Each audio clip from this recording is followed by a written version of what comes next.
you live in a money pit. Money pit. If your basement needs a pump or your place looks like a dump, you live in a money pit. Money pit.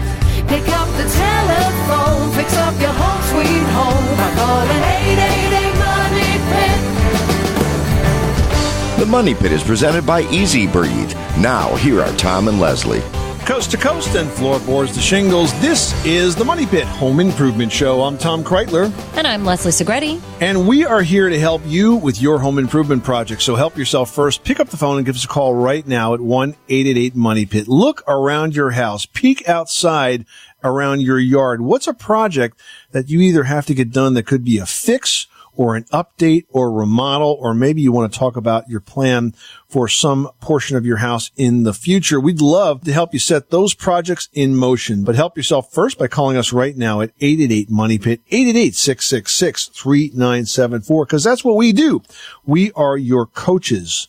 We are your supporters, your consultants, and most importantly, we're free. 888-666-3974. Hey, coming up this hour, we're going to talk about winter storms and the damage that they leave behind. Because while most of that damage can be obvious, like when a tree falls over on your house, there's also a lot of hidden damage that can occur. And that starts to show its ugly head many months or sometimes even years later. So we're going to have some tips on how you can give your house a good checkup after winter to make sure there's no damage that's both visible or invisible. And have you hesitated to tackle a painting project because you've had trouble landing on a perfect color?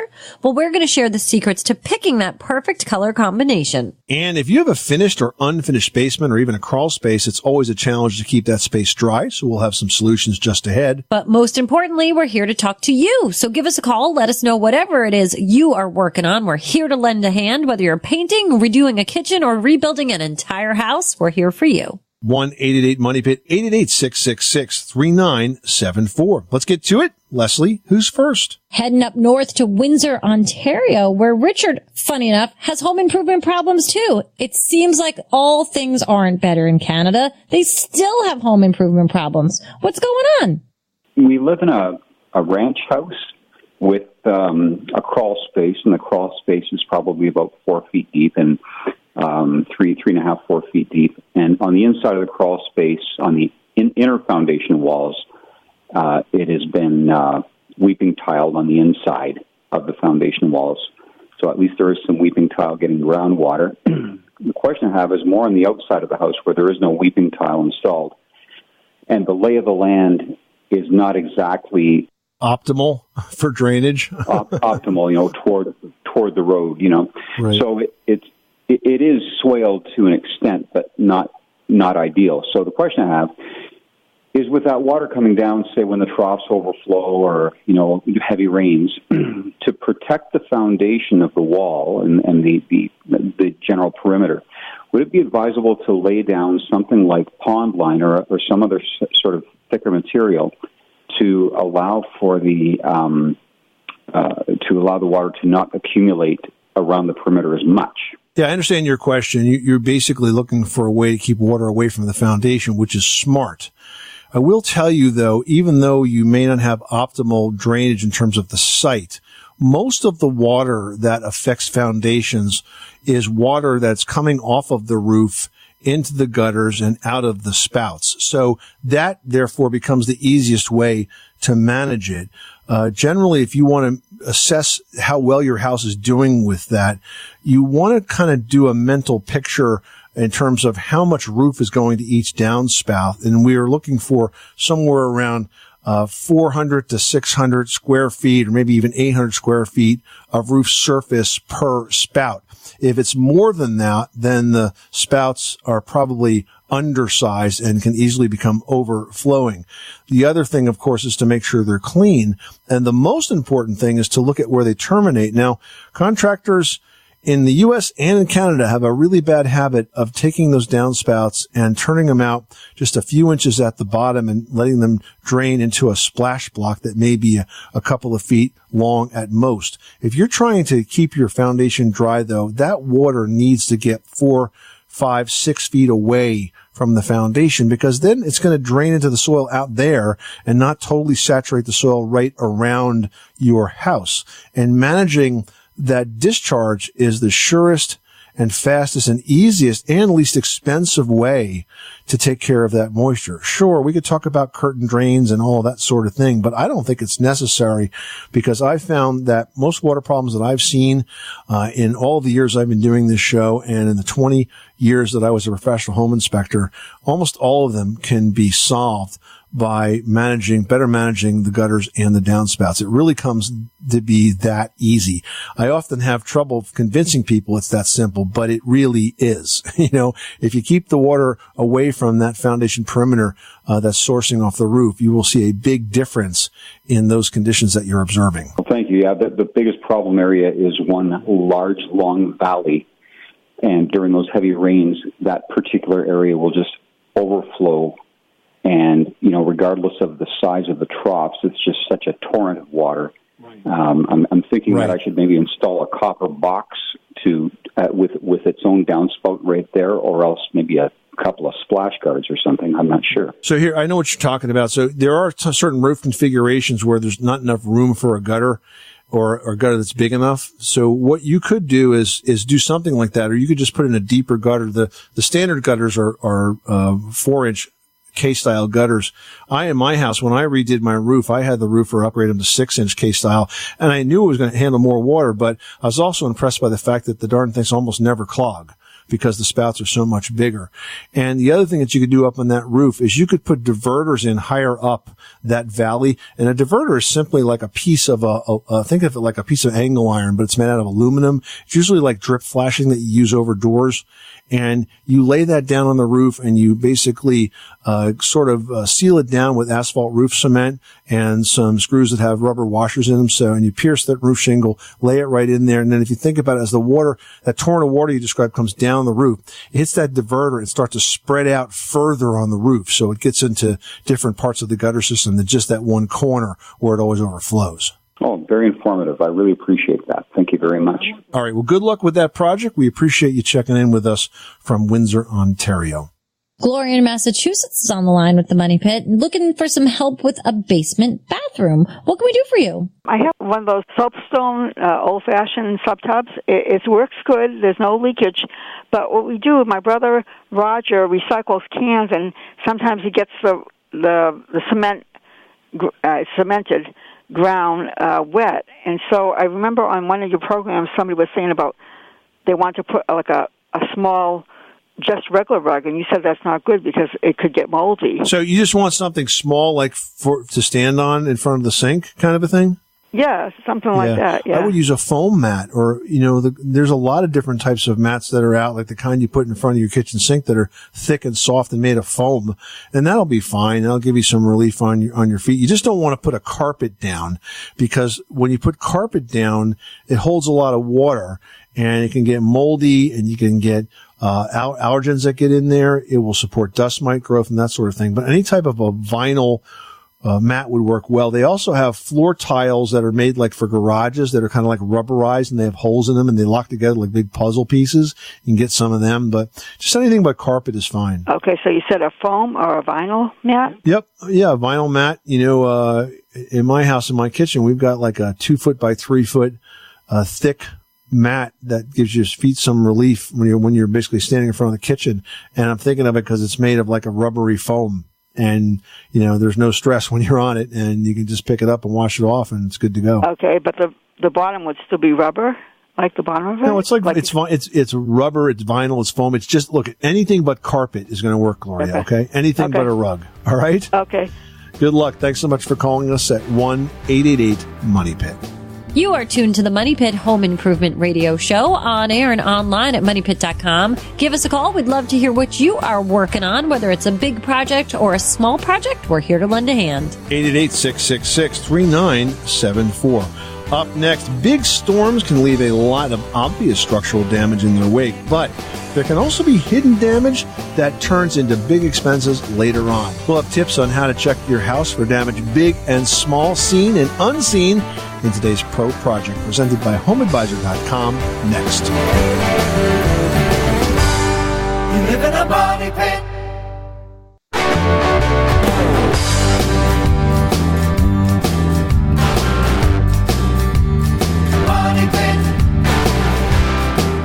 Money Pit is presented by HomeAdvisor.com. Whether it's minor repairs or major remodels, leave it to HomeAdvisor to do the work.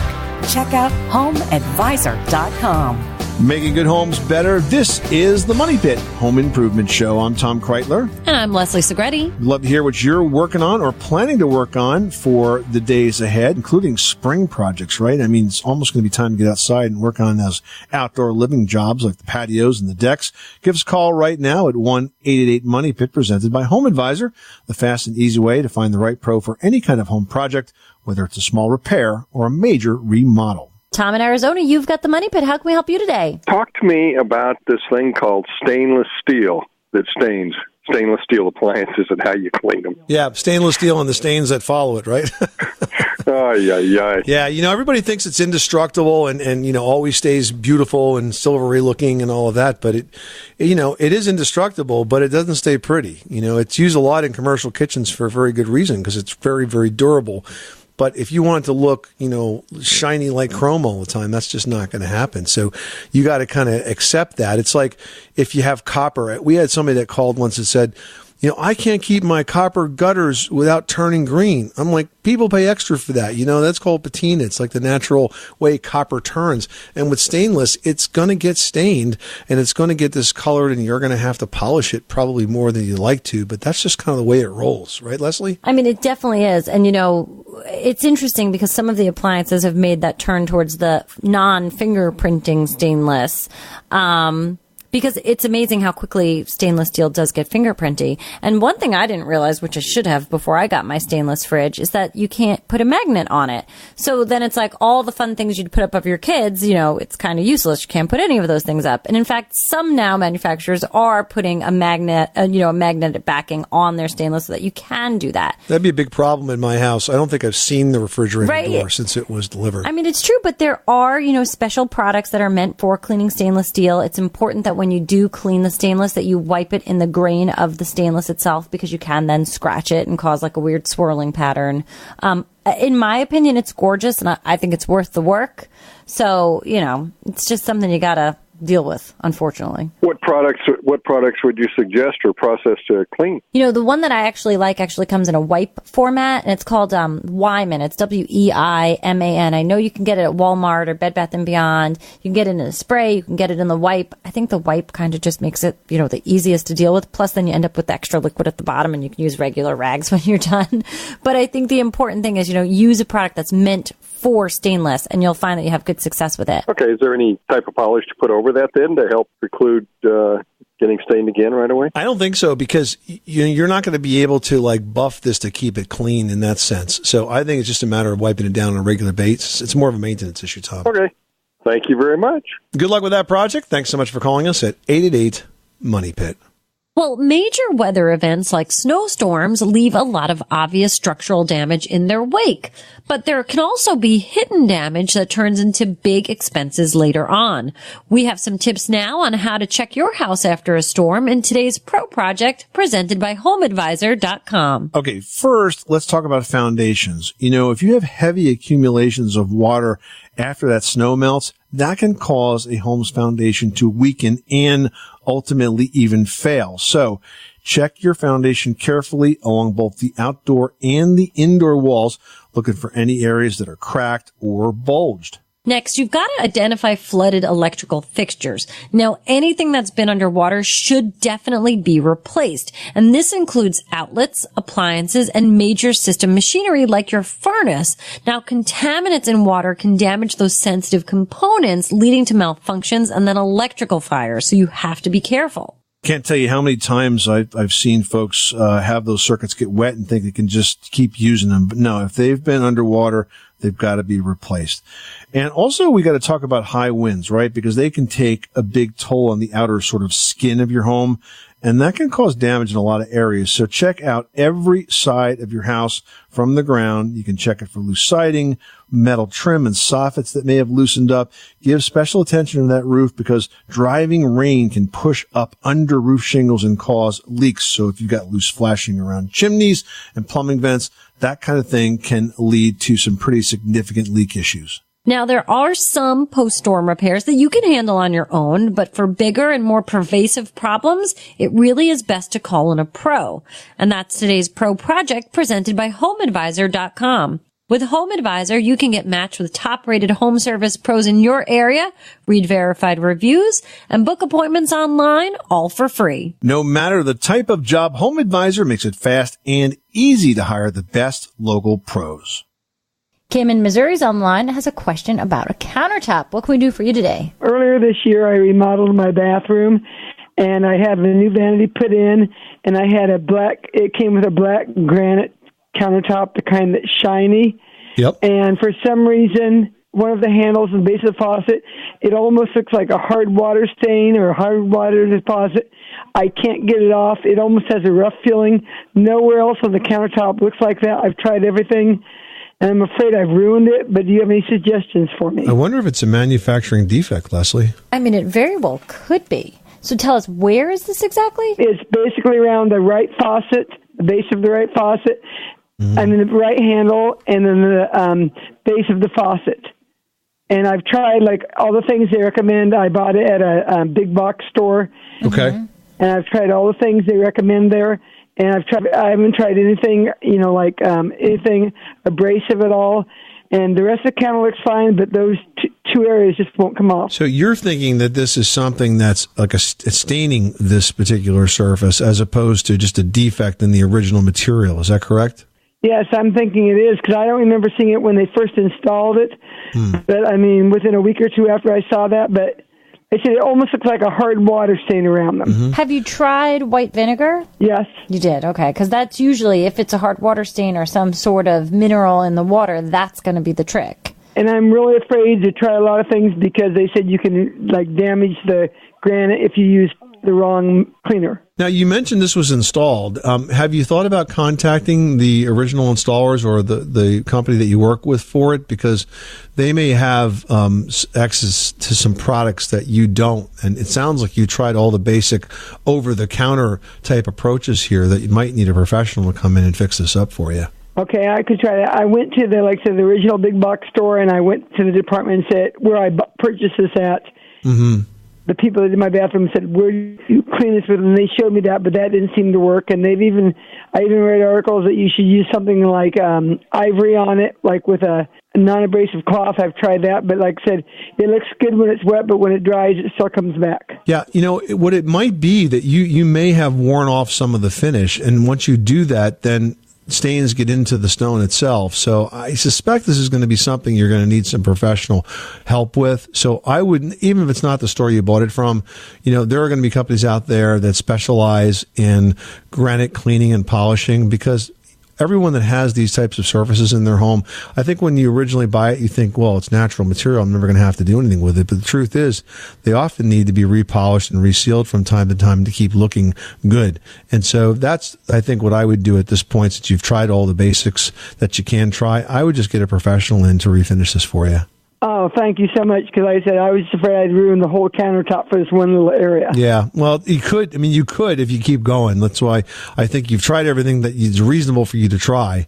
And I would get online to a site like HomeAdvisor.com and find a professional in your particular area, read the reviews, find somebody that sounds good, and give them a shot. I had no idea where to go. Thank you. I will try that so much. Good luck. Thanks so much for calling us at 888-MONEY-PIT. Hey, have you hesitated to tackle a paint project because you had trouble landing on that perfect color? We're going to share some tips to pick the right color for you right out of the gate after this.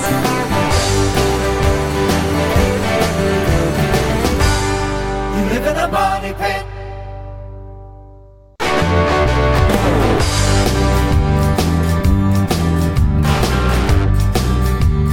Money pit. The Money Pit is presented by Easy Breathe Ventilation Systems. Don't stay trapped breathing stale, dirty air this winter. Call Easy Breathe and save 20% on clean, fresh indoor air all the time. Call 866-822-7328 or visit easybreathe.com. Making good homes better. This is the Money Pit Home Improvement Show. I'm Tom Kreitler. And I'm Leslie Segretti. What are you working on? Home improvement, remodeling, repair project, decor dilemma? Thinking about planning a project for the spring ahead? Give us a call right now. We'd love to help you get started or figure out what's going wrong and how to fix it. The number is 1-888-MONEY-PIT, presented by Home Advisor. Find out what it costs to do your home project before you hire a pro and instantly book one of Home Advisor's top-rated pros for free. Well, painting is the easiest and least expensive way to completely change the look of your room. But unfortunately, it's still something many do-it-yourselfers are shying away from. Now, the main reason is too much of a good thing. The colors available in the paint aisle of your local home centers can really make your head spin. Very true, but if you can prevent yourself from becoming overwhelmed at the rainbow of paint chips, you will find that a new coat of paint can do wonders to perk up a tired room. With us to talk about that is Kevin O'Connor, the host of TV's This Old House. Welcome, Kevin. Hi, guys. Great to be here. So why do people always get that sort of deer in the headlights feeling when they think about choosing a paint color? Have you ever seen the paint wheel? Yes. Kind of Which overwhelming. one? I have like a dozen. And aren't they all like, 300 colors, Beautiful. 4 or 5? Oh, no, way too much. Leslie, you are so right. It is overwhelming. And if you're a guy, you're at a bigger disadvantage because you probably are colorblind like me. It can be overwhelming. And I think one of the reasons is there's lots of choices, as you say. But, whatever decision you make, you're going to be living with it for a long time. You're not going to want to repaint your walls every year. So you've got to pick that color that works just right. That being said, even though it may feel overwhelming, it is an inexpensive and effective way to make a big change. So people should not steer away from it. What are some tips for picking that perfect color? Well, I think you have to understand that color is basically style, and styles have trends. They come and go, right? And so always be thinking about what are the trends that you're seeing right now. And as it turns out, gray is sort of, for some reason, the big trend. People are using gray all over the place, different shades of gray. So that is good to know. 50 shades of gray. That too. Exactly.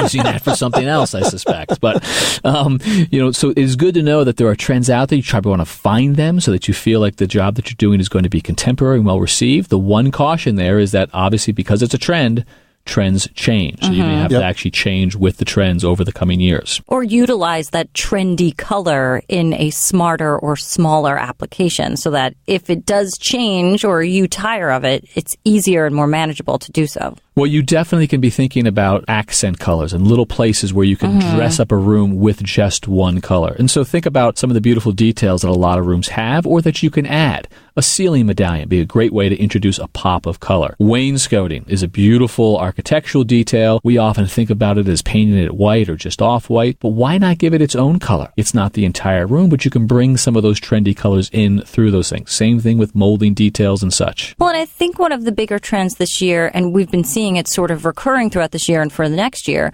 is that the trend is to paint trim sort of in the similar color family to your wall color, maybe a shade darker with a different sheen, just to sort of bring in that color, in a little bit more pungent or powerful way. We have worked with a number of designers who have done just that. And quite honestly, a lot of times we just leave those decisions to the designers because they really know what they're doing. But just like you said, Leslie, the wall color is, call it a bluish color, and in the trim is sort of a lighter, slightly different color of the blue. And the ceiling, yet again, maybe drop it down another tone or two. Play with it like that. And to my surprise, I would have thought, oh, this is going to make a very busy room. This is not going to work. Done right. Soothing. It's a very good effect. Now, what about complementary colors beyond that? Is it true that opposites attract? Well, one of the things that the designers always talk to us about is this idea of complementary colors. And what that means is if you look at the colors on a color wheel, you pick one color from one side, and then you look at the other side of the color wheel, and that would be a complementary color. For example, red and green are on opposite sides of that color wheel. Now, that may sound a little bit Christmassy if you think, oh, I'm going to paint the room with red and greens, but it doesn't have to be just a bold red or a bold green. You can be thinking about sage green for your walls, and then the cabinets could be a dark cherry, which have the reddish hues. In that situation, you're using that idea of complementary colors. So what if you are inspired by something else in the environment, something that you have in your home? Maybe it's a drape, a cushion, maybe it's a leaf, some color that you really find resonates well with you and you want to match that. Do you try to match it up against the paper samples, or is there a better way? Well, it's a good place to start. Take some sort of a feature in the house that you love. And again, we work with designers who do this all of the time and say, that is going to be the focal point right there. And you might not have to replicate it perfectly, but want to play off of it. And the good news is that if you go to the home centers, the paint mixing technology right now is so sophisticated that you can pretty much bring in a swatch of anything, that curtain, that pillow, another paint color, and give it to them. And they can do a really good job of matching that color or giving you a hue or two off of exactly that color so that you can now play off of that feature that you want to play up. You know, and I think another interesting technology point is that so many of the paint manufacturers have on their websites or have apps where you can sort of upload a picture of your room and then apply their paint colors to it, so to speak, in the application so you can see it. Imagine the old process of looking at a room and putting up some test paint on the wall in a little corner or something like that, and then trying to have to imagine what that entire room would look like and make all these big decisions. Well, flash forward to today and do just what you said, Leslie. Take a picture and paint the room virtually. Boy, that really gives you a leg up on making those sorts of decisions without having to do all the messy work of getting out the paint can and putting it up on the wall. But I will say that's a pretty good method, too, is to actually get it up on the wall. Get away from those small little paint chips if you can. Use a much bigger paint chip or take a section of the wall, 3x5, 4x8, and paint it there so that you can see it in the room. See how it adjusts to the light between morning, evening, during the day. Good advice. Kevin O'Connor from TV's This Old House. Thank you so much for stopping by The Money Pit. My pleasure, guys. All right, catch the current season of This Old House and Ask This Old House on PBS. For local listings and step-by-step videos of many common home improvement projects, visit thisoldhouse.com. And This Old House and Ask This Old House are brought to you on PBS by The Home Depot. Just ahead, if you've got a finished or unfinished basement or even a crawl space, it's always a challenge to keep that space dry. We'll have a solution after this. You live in a money pit.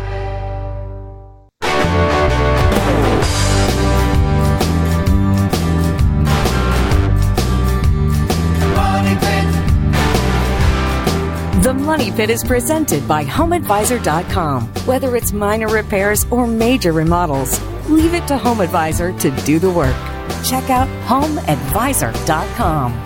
Making good homes better. This is the Money Pit Home Improvement Show. I'm Tom Kreitler. And I'm Leslie Segretti. Here to help you with your home improvement projects. Give us a call at 1-888-MONEY-PIT, presented by Home Advisor. They really have the best local pros for any home service. Yeah, that's right. It doesn't matter what the project is. They make it fast and easy to find those top-rated pros. And there are no membership fees. It's 100% free to use. HomeAdvisor.com. Ruth in Michigan has got a window question. What can we do for you? My windows fogged up, and they had condensation on them, on the centers of them, as well as when it was really cold 2 years ago, I actually had frost on the inside of the window. And I didn't know what's wrong with the windows. What do we need to do with them? They were put in new about 25 years ago. Okay. So that could be the problem, the age factor. So now when you say you see frost and condensation, is that on the interior side, or are you sort of seeing it in between the two panes of glass? On the interior. Okay. So generally what's happening is that the thermal seal, the gas that's in between those two panes of glass that regulates that temperature difference, when you're starting to see condensation or when you see freezing on the interior, that means that the gas that was in between those two panes isn't there anymore. So you're not getting that thermal, space in there to block that heat or the coolness transfer. And that can happen because there's a seal within the windows that eventually will fail. It's not guaranteed to fail, but a window that's 25 years old, it's a good chance that that's no longer functioning for you. And I think at this point, that's not something that's really worth repairing, or you should look into a replacement window for that, which, could be super affordable. You can find some great prices out there. And then you'll be able to get one that's truly thermal pane and help you with all of your, cool transferring situations. Okay. So I may have to replace my windows, is what you're saying, rather than try to repair them. Well, that's right. Once the window seal fails, it's not repairable. Now, generally, it doesn't result in a huge energy loss. It's mostly inconvenient because, as you've learned, they'll condense and fog. But if you want it to go away, you have to replace the windows. It's not repairable. Okay, but you're saying it doesn't necessarily reduce the insulation factor, huh? It does to a certain extent. It's certainly not as efficient as a new window, but are you going to get a return on investment by replacing that window that's going to equal the amount of energy you saved? Probably not, or not, certainly not for a long time. Okay, that's what I was wondering about that, too. Okay, that's been very helpful. I wasn't sure what was wrong, and I was wondering whether replacements would be the best option or not. Well, now you know. Thanks so much for calling us at 888-MONEY-PIT. Well, if you have a finished or even an unfinished basement, or maybe even a crawl space, it's always a challenge to keep that space dry. And with all that moisture, those spaces can be breeding grounds for mold and a variety of allergens. So taking steps to stem that moisture is important, and one product that can help you do just that is called Easy Breathe. Now, Easy Breathe is a ventilation system that takes moisture out of the air and then improves indoor air quality by helping remove odors, allergens, chemicals, mold spores, danders, soil gases, all manners of indoor air pollutants. Now, it works by exhausting the stale air from below-grade spaces as well as the contaminants and moisture that come with it, and then it replaces it with fresh air, thereby creating a healthier atmosphere. Yeah, and as a result, Easy Breathe customers report they have less coughing, less sneezing, and a decrease in allergy and asthma triggers. Plus, the product helps balance temperatures by keeping the air moving and not allowing for stagnant spaces. You can learn more about Easy Breathe, the healthy, happy home people, at easybreathe.com or call 866-822-7328. Again, that's Easy Breathe, BREATHE.com or 866-822-7328. Ian in North Carolina is on the line and wants to build a recording studio. We might be able to help with that. Well, I am, it's kind of a bucket list project. I was given my grandmother's old house, and they built on an extension of the house, and I'm trying to convert it into just that, a semi-professional recording studio. And I've done a little research on this acoustic foam stuff, but it's ridiculously expensive. And I'm trying to figure out a different method to basically achieve the same effect. First of all, if you want to soundproof a room in a residential home, you have to use materials that are specifically designed to do that. Probably the least expensive way to do it is with a material called soundproof drywall or sound-resistant drywall. There's a couple of different brands that sell this product, but essentially what you would do is you would put a second layer of drywall over the existing layer. And this new drywall has like sound-resistant capabilities to it or qualities to it, so it absorbs the sound and keeps it nice and quiet. Where the rubber meets the road with this is at the penetrations to the wall. So if there's a light, an outlet, or a switch, there are some very specific steps you have to take in those areas to soundproof them. And there's like a putty that has to be installed around it. It's quite involved. But that's the least expensive way to do this. Generally when you have sound-resistant construction, you have kind of a wall inside of a wall so that the two walls are not touching each other. Like floating. Yeah, kind of like floating, like a non-bearing wall. Right, okay. But, you could do that to the walls and the ceilings, but then what do you do about the floor? Right, okay. So, take a look at soundproof drywall and see if that kind of gets you closer to where you want to go on this, okay? That sounds great. Thank you so much.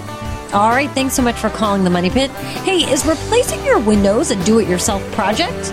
We'll have the answer next. You live in a money pit.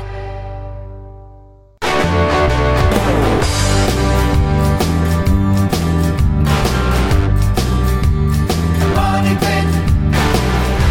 Making good homes better. Welcome back to the Money Pit Home Improvement Show. I'm Tom Kreitler. And I'm Leslie Segretti. Here to help you with your home improvement projects. Give us a call right now at 888-MONEY-PIT, presented by Home Advisor, the fast and easy way to find the best home service pros in your area. You can read reviews and book appointments online, all for free. But you got two pros here right now, so post your questions to the community section, just like Rick from Crystal Springs, Mississippi did.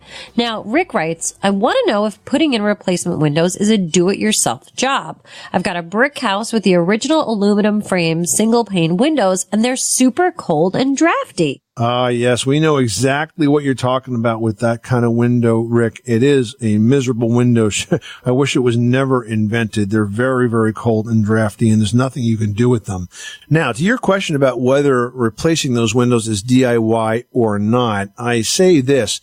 If you have a traditional double hung window, wood window inside of with maybe some storm windows on it. I mean, that's kind of the average sort of replacement window setup. That you possibly could do it yourself if you're a very handy person. However, with these metal windows in a brick house, I say not, because there's actually a bit of reconstruction that has to be done, because if this is the type of window I'm thinking about, you really don't have a traditional window jamb.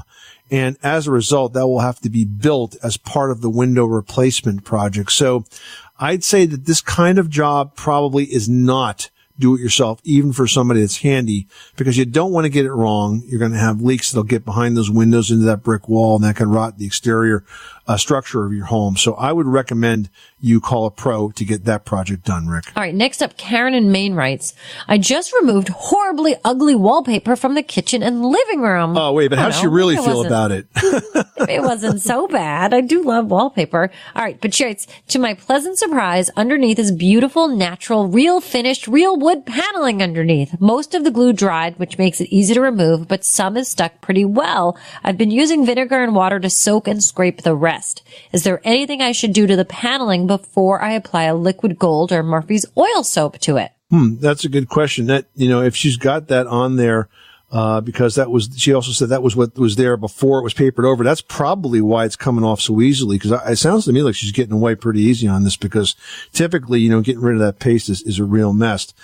Now, because you have real wood paneling, I would wonder why you're not just going to lightly sand off the rest of that glue. Right? I mean, why scrape it? If you scratch through some of the stain, you could simply restain it and then refinish it, or put the finish on top of that. When you talk about liquid gold or Murphy's oil soap, that's kind of like a material used to wash wood, but it's not really a wood finish. So you may have to refinish that. I would think that a light sanding is probably a good way to go. And if you happen to cut through a dark stain, you can always restain. And then you put a coat of, say, polyurethane on that. And with the walls, you could probably even use water-based polyurethane, a satin finish. It'll dry fast. It'll seal it in nice. It'll be super easy to clean going forward, right? I mean, I don't think she should keep wetting these walls down. Leslie, what do you think? No, I mean, I don't think there really is a need. And you can put a beautiful finish on it that looks really natural, but will help preserve the look of that wood. And that's probably the best way to go. This is the Money Pit Home Improvement Show. Thanks so much for spending this part of your February day with us. We hope we've given you some tips and ideas for inspiration, perhaps to avoid some perspiration when you're thinking about getting those projects done around your house. If something comes to mind and you weren't able to get into the show today, you can always call us 24/7 at 888-MONEY-PIT, and we will grab that message and return that call the next time we are in the studio. And of course, you can also post your questions to our Facebook page at facebook.com/The Money Pit, or to the Money Pit's community page at moneypit.com. Lots of ways to reach out to us for the solutions you need for your home projects. I'm Tom Kreitler. And I'm Leslie Segretti. Remember, you can do it yourself, but you don't have to do it alone.